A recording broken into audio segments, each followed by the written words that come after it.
China's economy is just much better organized than most capitalist market economies around the world right now. In reality, local governments are the engines of driving China's growth. Indeed, the Chinese government is extremely decentralized and an entrepreneurial system of district and township governments. And it's really an apt way of thinking about what's happening in China today. And China said, we're going to carefully set in place a balance between state control and local state incentives. And then mix this balance with enough autonomy for local governments to go out and recruit partners from the private sector and abroad. So this has allowed China to build the most dynamic manufacturing supply chain in the world. And it's allowed China to become one of the most innovative economies in the world. And so among the world's largest economies, China has far and away the most leeway to push productivity up in a variety of sectors where opportunities present themselves.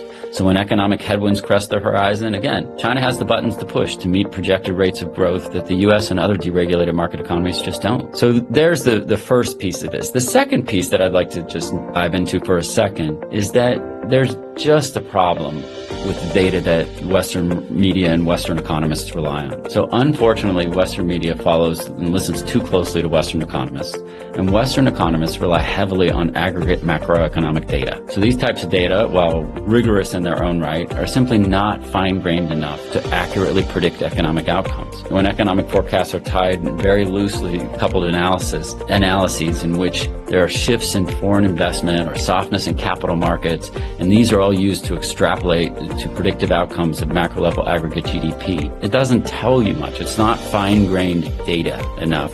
And it doesn't account for the fact that, again, China can move things around and see where shortfalls are happening and say we need to up production in solar panels over here, or we need to put more of these things on the market. And so China's economy is structured in a way that allows it to do so.